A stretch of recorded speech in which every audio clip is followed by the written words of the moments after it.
Please, when you are indoors at your classes and so forth, please wear a mask. And any other information that you want to have is the university has a website. I will say the university's messaging has been a little late and a little bit garbled sometimes. Okay, so garbled maybe not be a fair word. It's been a little late and sometimes a little confusing. All right, and so I'm here to answer anybody's questions at any time to the best of my ability. Some of these policies and statements are changing, sometimes by the day or the week. And so I will try to keep you informed as best I can. In the meantime, get vaccinated, mask up, and I think we can have an almost quasi-normal semester, okay? What I always talk about in this talk at the beginning is vision, mission, and values. This is kind of my thing, anybody's thing, I think, if you talk about what you mean and what you want to do as a leader. So when I talk about vision, I say we're a physics department. So we remain grounded. We believe physics is a great discipline, and we remain grounded in the fundamental instruction and inquiry that is essential to the core scientific discipline. Vision is supposed to be about the future. That part of the future doesn't change, okay? Also, to cultivate that discipline with faculty and students that reflect the richness and diversity of our whole society.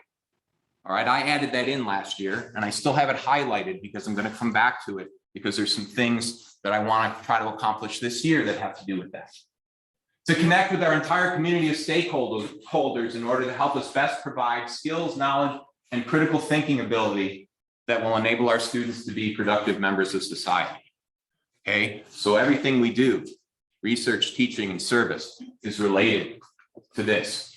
Okay, and that's how I see us. Now, when I say to remain grounded in the fundamental instruction, the vision part in the future is that we're good at it, even better than we are now, even bigger. Okay, that we've expanded our research profile, that we've expanded, our ability to teach. And we've expanded the number of students that we have, okay? All right, so that's vision. Mission. Now, this comes from the strategic plan that's over 10 years old, but I think it's still pretty good. We want to be at the forefront of research, strategically focused for our institution. We're a smaller department. We don't do everything. We have to think strategically all the time about how we want to move in the research space, where we want to be, where we can't really be because we aren't big enough, okay? Graduate training that combines formal in-class instruction with a world-class research experience. Innovative undergraduate education and a research experience, which I think is a signature thing in our undergraduate program. It's that research experience, the thesis. And we even have friends and donors such as our recently retired colleague, Tom Dickinson, who have endowed funds, have endowed accounts to support undergraduate research over the summer. And of course, we have the RU. I'll be saying more about that in a minute. Educational and professional community service is also at the heart of what we do, okay? Values. Some of you have seen this from me many times, but I don't apologize for it. It's the same. Students come first. Students come first in our department. Students are why we're here. Whether it's research or teaching, students are what we're about, and they have to come first. Now, remember, for those of you who are students and those of you who are faculty, we're all students in some sense. We're all learning from each other all the time. And so that's a statement more about how we relate to each other and what the university is supposed to be about. And I'll say more about that in a minute. Always say hello to the custodian and take the stairs. So the first one, students come first. Look, our job, this is what we do here. We make physicists and astronomers. That's our job one. That's what we do, okay? I love this quote, Universitas Magistrorum et Scholarium. This means a university or a collection or a college of students and teachers. Students and teachers together make the university and make our department. The second one, always say hello to the custodian. we are all faculty, staff, and students, members of this department. We're part of the team. We respect each other. We don't, we don't say, well, you're beneath me on the totem pole, or the hierarchy says this or that. We all have a role here. We could not do the job without everyone's involvement, everyone doing their thing, and everybody's worthy of respect. Finally, take the stairs. Hey, especially this year, take care of each other. Okay, look, this doesn't work. This whole thing with the pandemic and trying to survive and trying to understand what risks we can take and where we have to back off and say we're not doing this. This all is difficult and challenging and not black and white. Take care of each other. Take care of yourselves. Be a part of the community. Okay, that's a key thing that's going to get us through this year. All right, is that you look at, that's part of what masking up is. It's, it's looking out for each other. Okay. All right. So those are my values. So who are we as a department this year? All right. Well, this is who we are by the numbers. Some of these change, some of these stay the same. We're 17 tenure track faculty who have some sort of research program as their kind of principal thing, and also teach, of course. We have one university administrator, Christine, the VP for research, who happens to be tenured in our department in physics, who's a physicist. We have 7 career track faculty, and includes 2 faculty at Vancouver and 1 at Tri-Cities. And our research track, our career track faculty are absolutely critical to what we do. Their primary mission is teaching, okay? And there are some, like Fred, who also do a little research on the side too, okay? But they do so much of the teaching, and they do such an exceptional job of it. It's what allows our tenure track faculty to conduct the high-level research programs that they do, okay? We have 3 affiliate faculty, all right, in places like the Institute for Shock Physics, and I'll say more about that, and the Applied Sciences Laboratory, which is up in Spokane. Shock Physics, of course, is that building next door. We have a research associate, Mark Weber, who is continuing some of the work that the late Kelvin Lynn was doing before he unfortunately passed away about a little over a year and a half ago. We have 5 full-time administrative and technical staff. Actually, that should say 6, okay? And I'll get to that in a moment.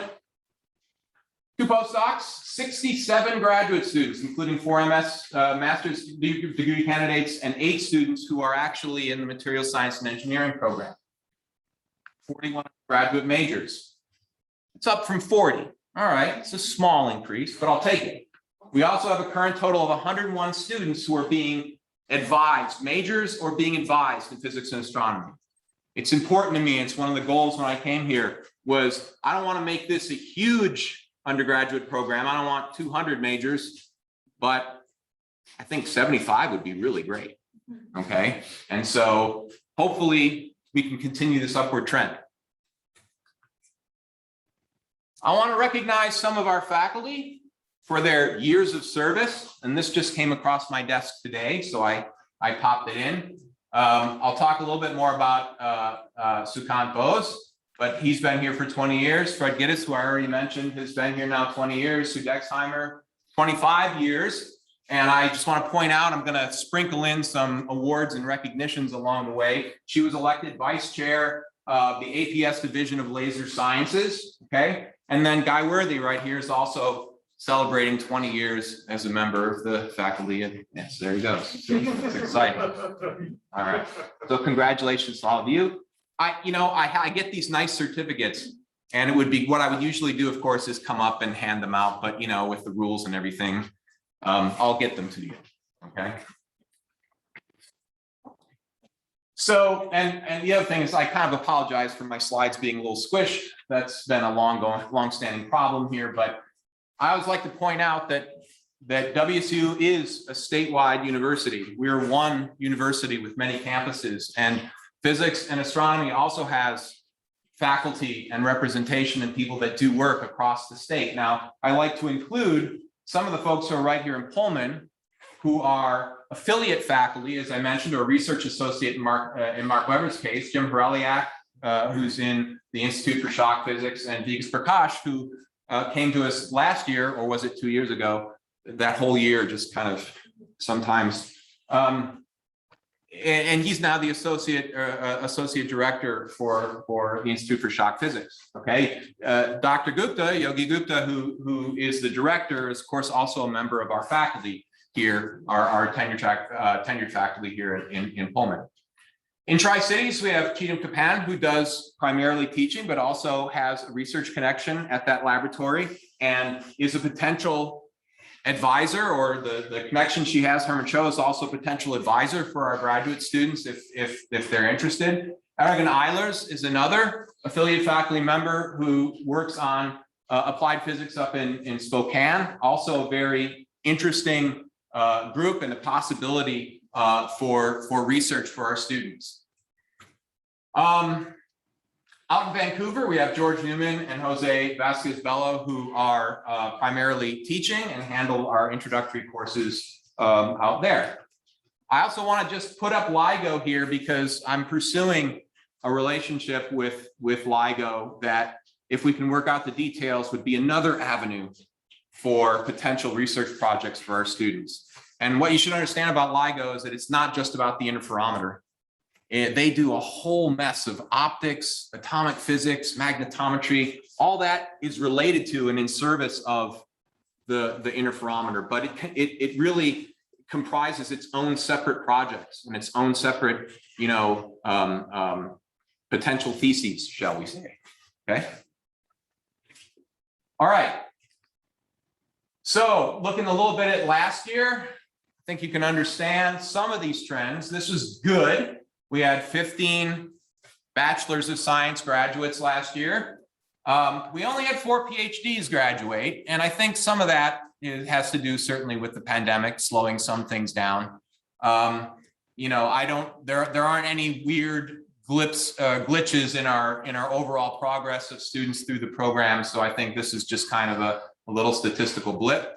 We also had 3 master's degrees graduate in the past year. One, Lauren Barmore, is actually continuing on for her PhD here, working with Matt McCluskey. And I'll point out among these bachelors, and I didn't highlight one of them, sorry.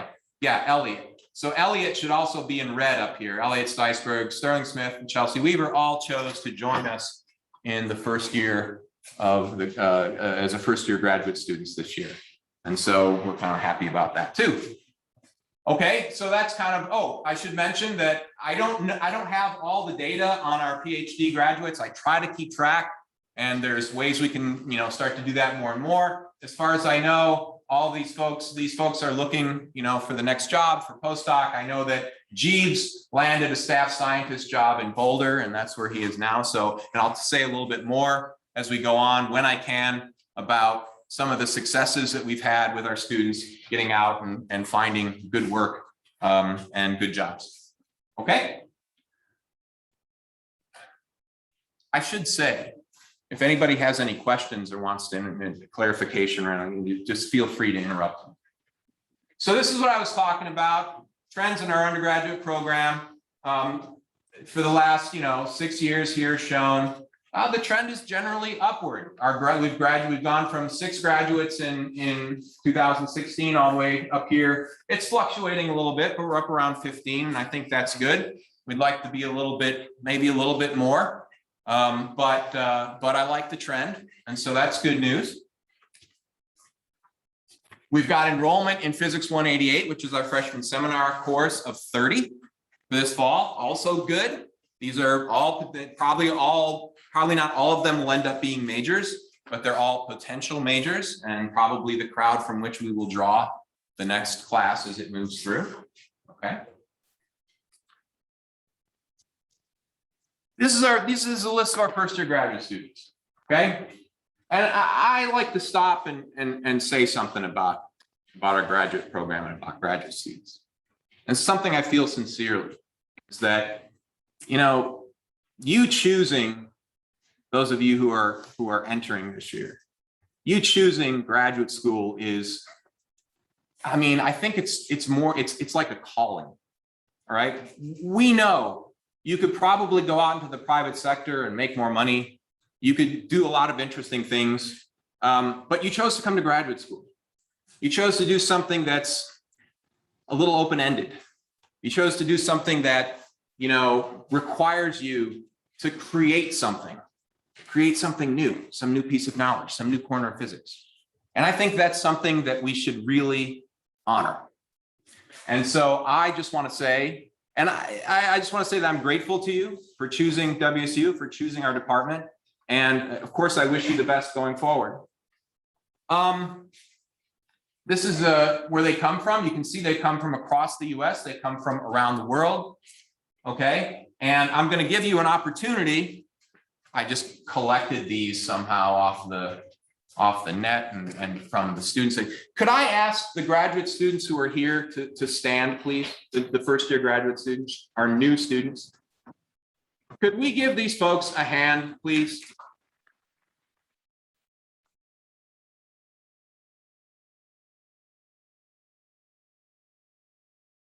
And again, great. And again, thank you for choosing us and for choosing this path. And you know, I hope that we do right by you as you go through and advance towards your degrees.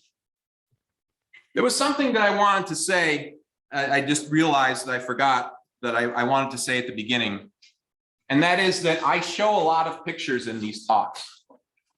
One of the ways to interpret all the pictures that I show of all the people that are here, and I don't show all the people, I have time to, get to fit everybody in, okay? But it's a way of saying thank you, all right? That's all I know, is that I am grateful to this group, to this department for giving me the opportunity to do this, and also for all the things that you do. So when you see a picture and you say, God, Saam's putting another picture up, just think that's me just saying thank you. Thank you to those people for everything you do for us. So we have currently 2 postdoctoral fellows, and I don't know, is Chris here yet, Vivian? Yeah, Chris. Oh, Chris is there. Good. Welcome, Chris. Stand. I mean, not that everybody can see you all that well, but welcome. Welcome. So just started a postdoc with Vivian Baldessari, and of course I have a postdoc in my lab, Adnan Malawi. I don't know if Adnan's here. Adnan's right there. Good, excellent, good to see you. And okay, so and then I have to include our administrative and technical staff. Now, the slide isn't done yet. Okay, so I want to say that these 5 have been with us for at least a few years now. I could not possibly do my job without Robin. She's amazing, and she does things for me that just get done, and I don't have to ask about it, and it's really great. Tom Bush, who works, many of our faculty understand just how good Tom is. You know, how well he knows the funding agencies, how well he knows all the rules, how easy he makes it for us to submit grants. Tom Johnson, who does lecture demos, and I just think of him as the guy who knows more about this building than anybody else. And so it's 50 years old, and we need to like do a few jury rigs here and there, and Tom is really good at that.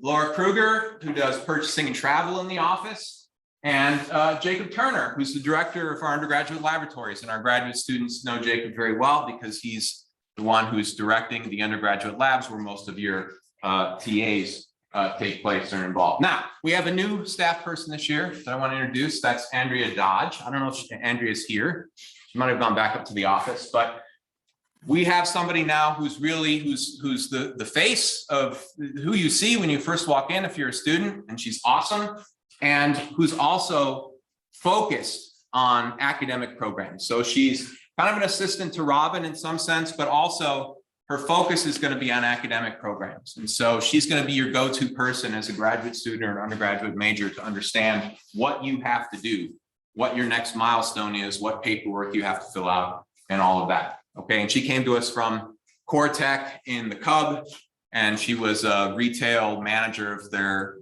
technology operations or something like that. She's very bright and very organized, and we're just absolutely thrilled to have her as part of the team. Okay, Student clubs. So this year, Alex Heinrich is the president of the physics club. And I just want to point out, I want to thank again, Nicholas Cerruti for, Nicholas, we have to find a picture of you with the beard.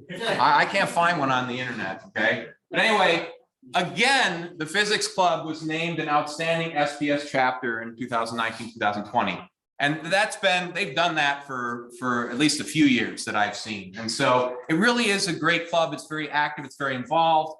And, you know, our physics majors have that really nice Dickinson study lounge on the 12th floor. And so, and it's open again. So it wasn't last year, but at least right now, you have to wear a mask, but at least it's open. And so I hope that fosters some more bonding and community among our undergraduate population. Robbie Robinson, very capable graduate student who's running the OSA SPIE, which is basically the graduate student club. I'll say a little bit more about them later and what they're doing. Robbie's doing a fantastic job. And this is a club that this Physicists for Inclusion in Science that we're working on getting some kind of new leadership for, and that's in process. But it's something that I think is really important. It's important to me. It's something that organically grew out of the conference for undergraduate women in physics that we held a year ago in January. And I would like to see faculty, staff, students, grad students, undergraduates, you know, a diverse group involved in this. And I'll say something more about that in a second, okay? Well, no, the second is now. Now I'm going to say something more about it. So the College of Arts and Sciences asked all of its departments to come up to propose some concrete step this year toward promoting equity, diversity, and inclusion. And I surveyed some people, talked to some people, talked to faculty, talked to some students. And what we came up with, and I really have to give a lot of credit both to Anya Guy and to Vivian for really kind of being the chief people behind these ideas. But for P&A, what we came up with is that this organization, this Physicists for Inclusion in Science, and some sort of faculty staff committee, and we're still working out what that's going to look like, will have two concrete tasks and activities this year.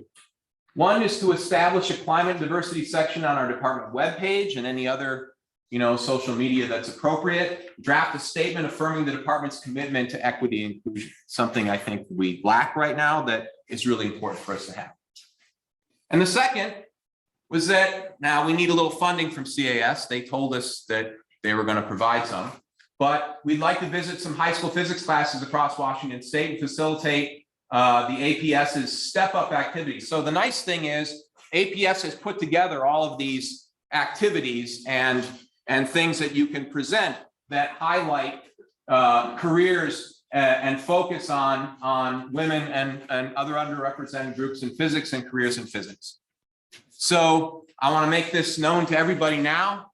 I, would love to see as many of you as possible involved in this. I certainly hope for a wide variety of people, men and women, okay, for example, to be involved in this. It's something that I think is crucial for our department culture. And this was an idea, that I think is reasonable. It's tractable. It's a step. That's why they called it equity step. Okay, but it's a step in the right direction. Okay. All right.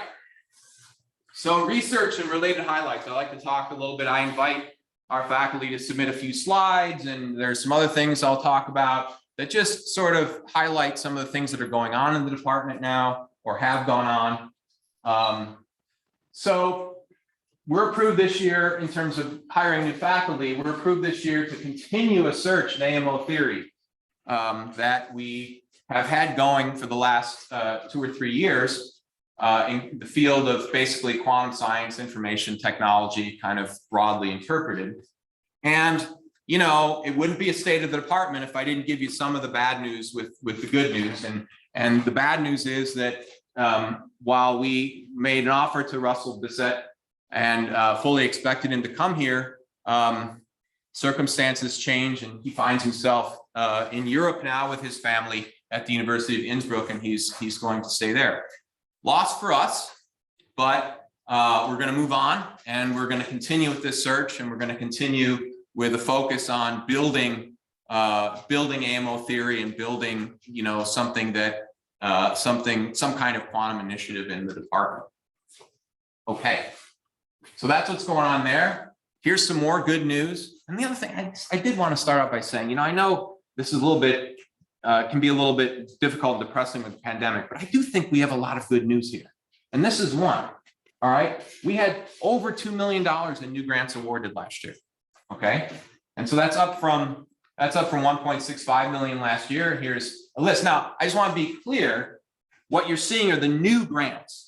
So these aren't the only people that have grants in the department, okay? Most do. And this just represents the new ones that came in the last year, okay? And so that's a good number. And one of the things that means is support, RA support for our graduate students, and that's really important, okay? One of those, and now I remember, and I see Brian back there, and I was going to make a whole slide about the Murdoch.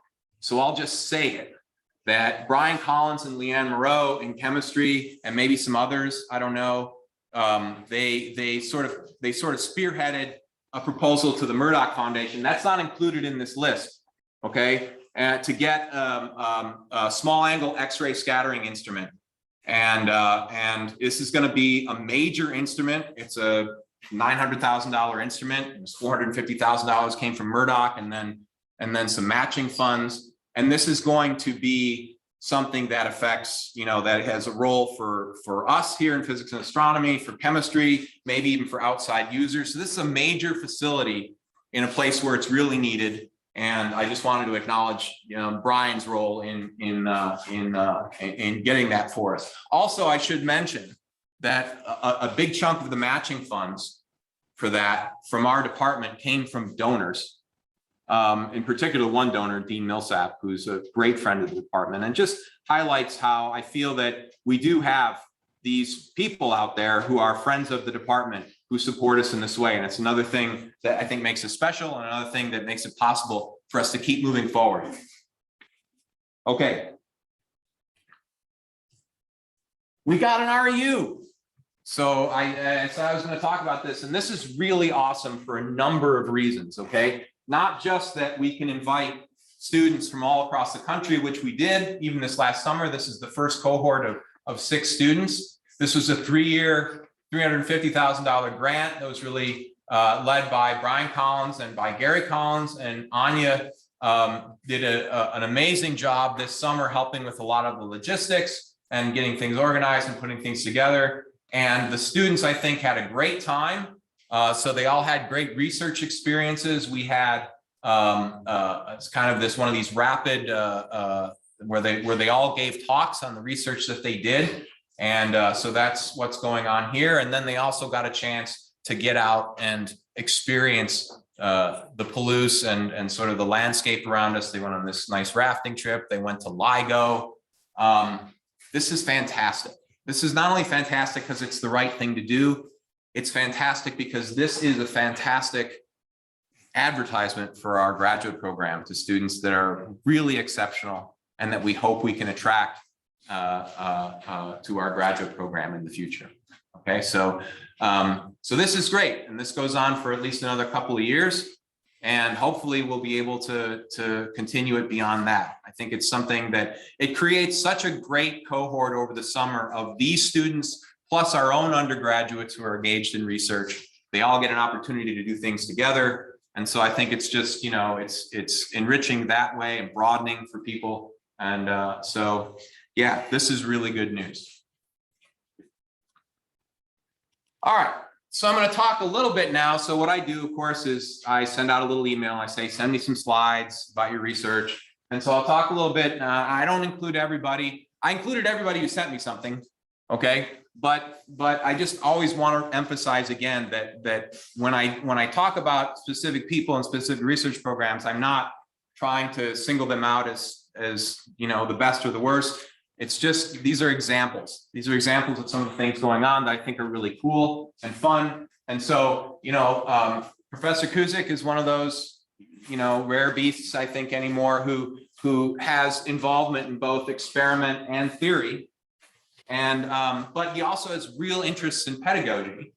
And he's a frequent contributor to this American Journal of Physics. And this I thought was kind of cool. He's got an article here about understanding quantum length and using it as a paradigm for understanding the correspondence principle. So for understanding the limits of how things go from quantum to classical. And so one of the cool quotes I thought was making the markings on a ruler changes the ruler's length. The sum of the parts is less than the whole. Okay, so if you're interested in that, I thought that was kind of cool. Shock physics. So Professor Gupta sent me this slide, and what he wanted to focus on was just some alumni highlights. This is one of my examples of our students making good. Okay, so I don't know if you saw this, but Rangadias, who's a PhD in shock physics in 2013, was recognized by Time Magazine as one of 19 innovation leaders in 2021. And this had to do with the discovery of a room temperature superconducting material. He's currently an assistant professor of mechanical engineering and a professor of physics at the University of Rochester. Travis Volz, who many of you probably know and remember, just graduated last year with his PhD, and he was awarded a 2021 Early Career Award from the APS Topical Group on Shock Compression of Condensed Matter. And his work showed that hexagonal diamonds formed under shock compression are actually stiffer and stronger than the regular cubic diamonds, okay? And this, of course, had a nice paper. It also had a nice write-up in Forbes magazine, and he's currently a postdoc at Livermore. Okay, so this is an example of, in the land of shock physics, of a couple of our students kind of hitting the big time, making real name for themselves and progressing in their careers. Okay, so this comes to me from Professor Marston, and I highlight it in part because it was the undergraduate thesis work of Sterling Smith, who's now one of our first-year graduate students. Lovely. And this work also won the Honors Dean's Award, or he won the Honors Dean's Award as a student, in part for this work and for the thesis that came out of it. And so this has to do with low frequency vibrations in materials being driven by the Maxwell stress of two high frequency currents. So some people call this, I think, Lorentz force fluctuations or something like that. It's the way in which the currents, the electrical currents, couple to mechanical vibrations. And this was a particular one that showed, and I'm probably just butchering that if Sterling is here, but at any rate, Maxwell stress excitation of wire vibrations at difference in some frequencies of electrical currents in separate circuits appeared in the Journal of Acoustical Society of America last year, and again, it was just one great example of undergraduate thesis work in the department, and got a paper and won an award.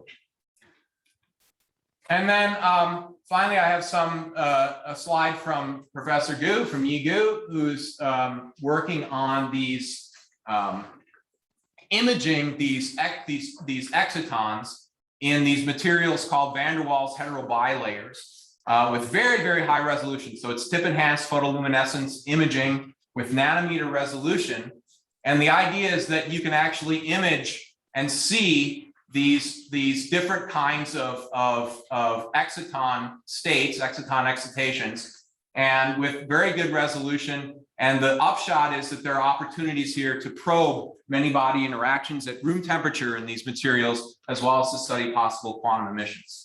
Okay, and I should say that he's come back now from sabbatical, and the sabbatical involved his collaboration with colleagues at PNNL, and see that's the credit for Matthew Gable at PNNL in this group who conducted these experiments.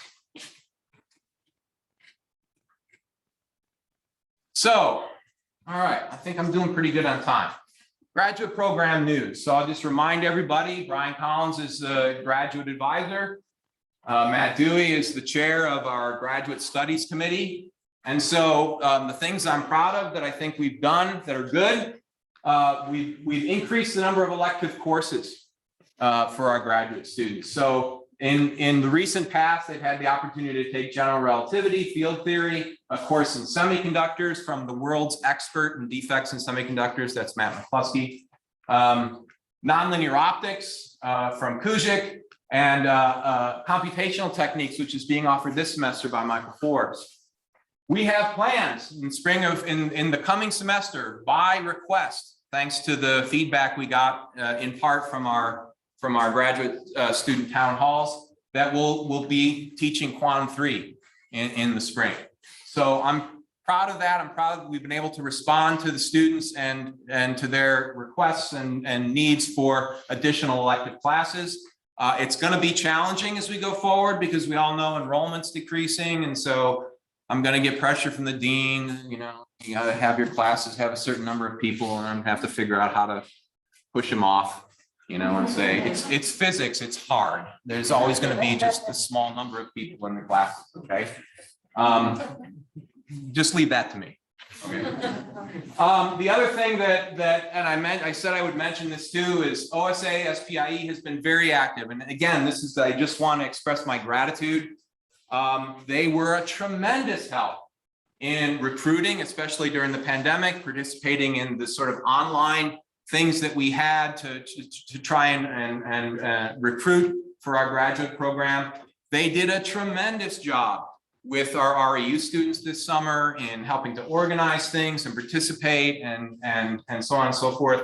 It's a great club, and I hope that our new graduate students will want to get involved in it as well. And I'm very pleased with the contribution that's made to our department. Undergraduate program news, and so I'm picturing here Michael Allen, who's the chair of our Undergraduate Studies Committee, and Anya again, I'll talk about in a moment, as well as Steve Tomzovic. And so this Physics 150 that Anya has really kind of pioneered and gotten going, Physics in Your World, is now the pathway for education students. Oh, we love that, because those are students that we get credit for in that course that aren't even in the College of Arts and Sciences, okay? And when we offer the course, it's a capacity of 30 students. And so far we've offered it twice, and we've had 30 students. And we're going to offer 2 sections of it next semester. And I expect that we'll probably get close to 60 students. Okay. And this is part of our land grant mission too, because this is a real serious contribution to educating future teachers in real science. So this course combines lecture and laboratory and kind of gets the students thinking about physics and about how it works. And this is all, of course, as I say, due to Anya's work, for which I'm very grateful. She also has sort of really pushed, Anya that is, has really pushed our learning assistant program. So last year I reported to you that this program was coming and we were interested in it because it was a way to get our undergraduates involved in teaching. And now it's a university-wide sponsored program by the Office of the Provost. And Anya has a leadership role. She's working on the training of LAs, not just in our department, but across campus, okay? So she has a leadership role in this. Our department receives $20,000 a semester this year to support learning assistants in the 100 level courses. So learning assistants are undergraduates who are involved in teaching in the classroom during the lecture time of these courses, circulating and doing group activities and facilitating learning, active learning experiences for students. So this is fantastic because, I will say we have, let me just skip down here because I'll come back to these 2 things. But coming next year, we also changed the undergraduate thesis sequence. So we've got a new course that comes prior to the writing part of the course that's about actually doing the research. So I think that's an improvement too. And I guess why I'm grouping all these things together is that the Undergraduate Studies Committee, again, thanks to Michael, identified some challenges for us in our undergraduate program. Where could we improve? And one of the big things was teaching our students to communicate, to write, and to speak. And so working on these things with the thesis sequence, teaching them how to write, that's this course 490 was taken over from Tom Dickinson a few years ago by Steve Tomzovic, and he's done a fantastic job. One of the things you'll notice that we, every December or late November, whatever it is, we have this poster session. And so the undergraduates with their theses present posters, and graduate students, the whole department is welcome to come and see that. And that's something that really was Steve's idea and came from him, and has been, it's been sustained by him over the course of the last few years. So I'll come back to a couple other undergraduate things. We want more majors. We want to sort of expand the purview of physics. So we have what's called the new subplan. This is all WSU speak. What it really is we have a physics major, and then under the physics major we have, you can call them different emphases. So you can do general physics, you can do astronomy, okay? But now you can also do applied physics, and with some options to take some engineering courses or maybe some computer science courses combined with sort of the core of the physics major. And we're working with the School of the Environment, it's the planning stage, on kind of a joint emphasis that would be planetary sciences. So combining geology and astronomy and physics in a way that specializes in sort of understanding, understanding our own planet, but maybe also understanding exoplanets, places where, where life might exist elsewhere. Okay, so these are just some of the things going on with our undergraduate program. And I just want to say welcome back, both to Yi Gu and to Gary Collins. Yi was on sabbatical for the full year last year. The academic year, I mentioned him earlier. He spent a lot of time at PNNL working with colleagues, and Gary Collins, who was also away for a sabbatical in the past spring. Welcome back.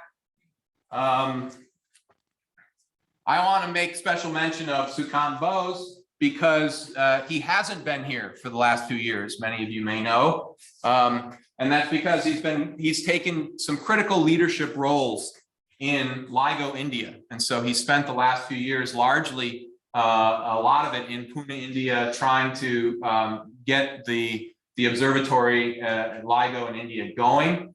And partly for that, he was the recipient last year of the WSU College of Arts and Sciences Outstanding Achievement in International Activities Award, which is really awesome. This brings a lot of visibility to WSU. It should bring a lot of visibility to our department. Sukant is coming back.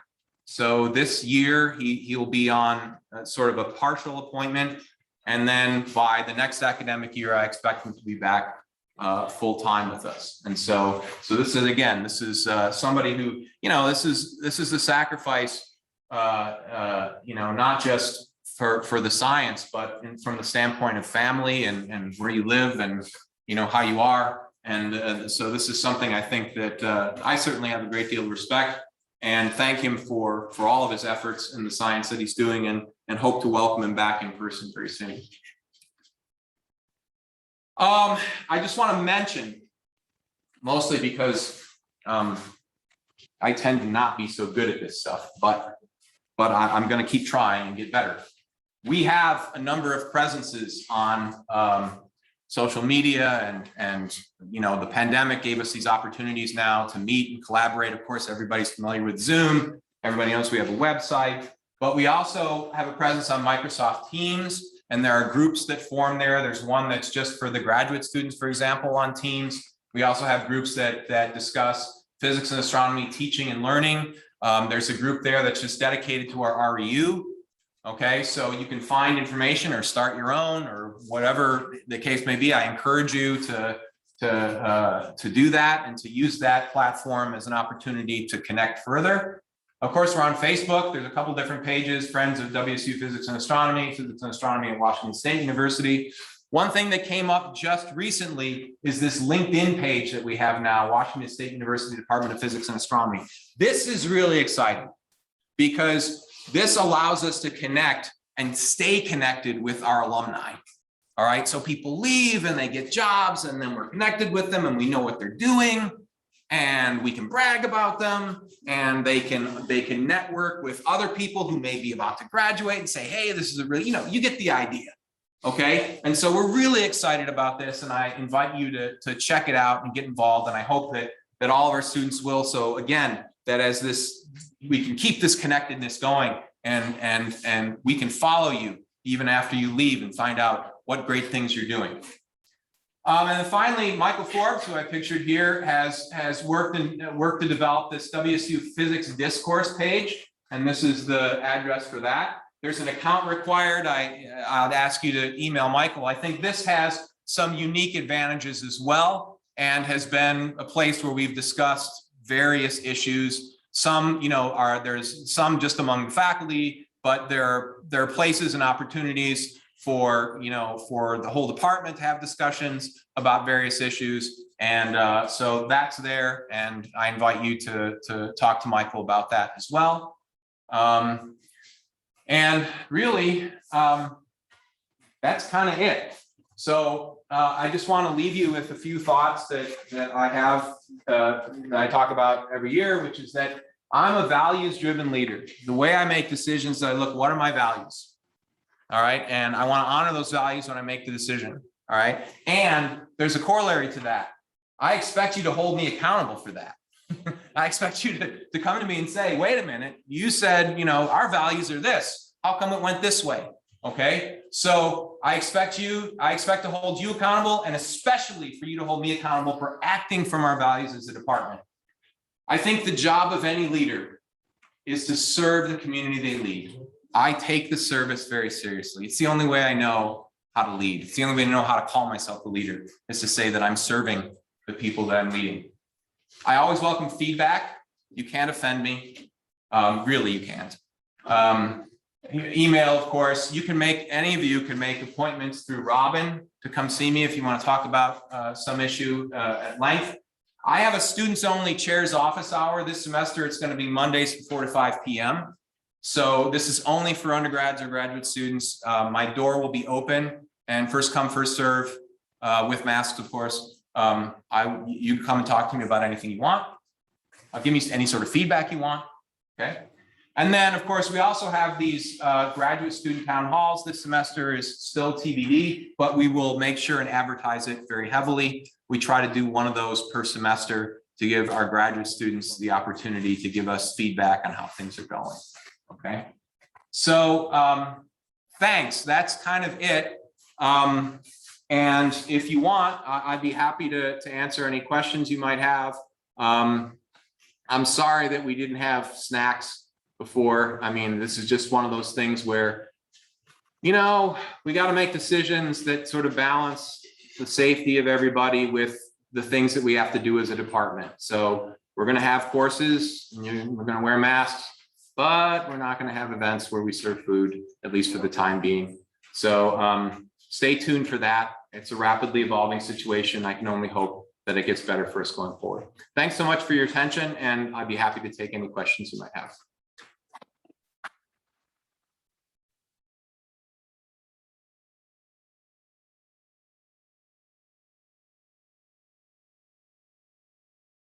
Yes, Matt. The last statement you made that you will not be having events where we serve food, is that relevant to astronomy lunch? Oh, no, look, it's not an edict. I guess what let me modify and say that we'll be restricting, we won't be having as many of those. Okay, so I think we judge these things on a case-by-case basis, especially if it's a relatively small group. So it's different for a physics and astronomy lunch than it would be for like a pre-reception in front of before a colloquium out in the lobby. So yeah, case-by-case basis, I think. Brian, can you repeat questions so we can hear on Zoom? Oh yeah, sorry. The question. You.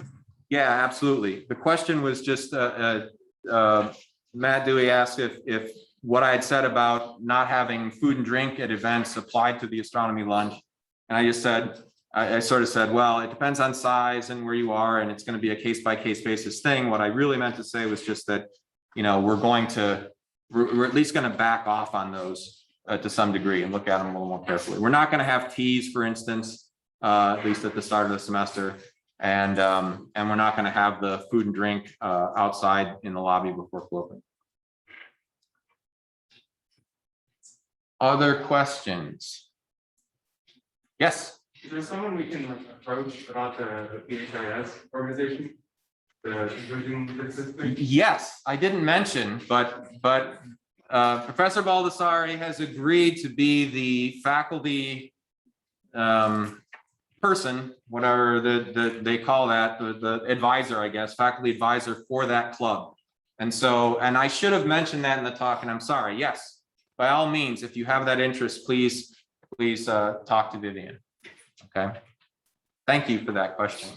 So, and I didn't repeat it, but the question was, you know, who to talk to about getting involved with physicists for inclusion in science. And I just told everybody to talk to Vivian Baldessari. Other questions?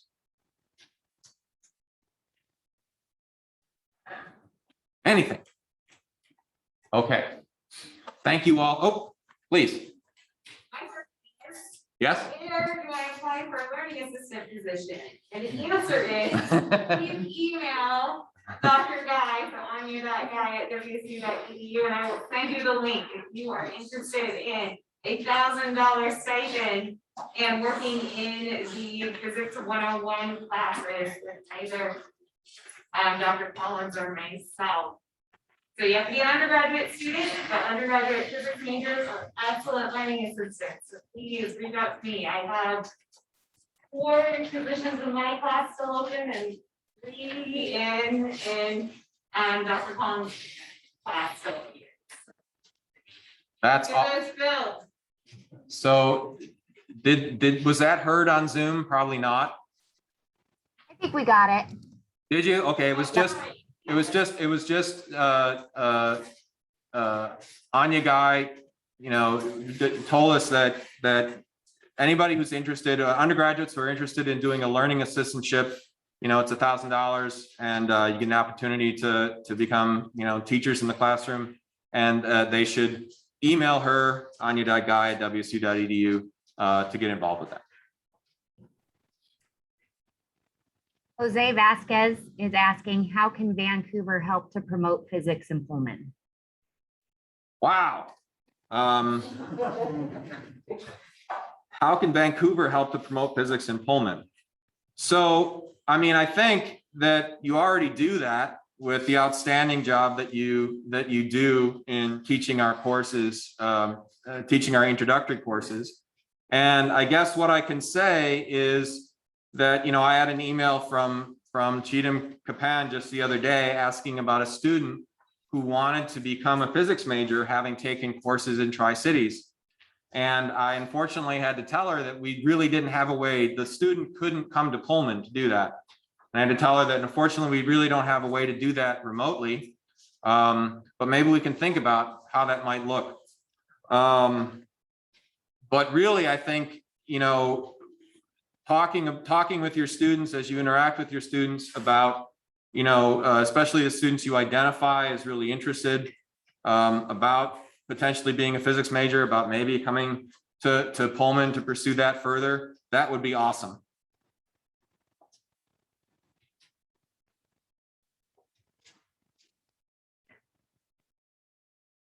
Anything else? Okay, I've kept you more than the usual time. So I just want to say thank you. Thank you all again. I appreciate everything you do for this department. And this is going to be a challenging year. Rely on each other, rely on me.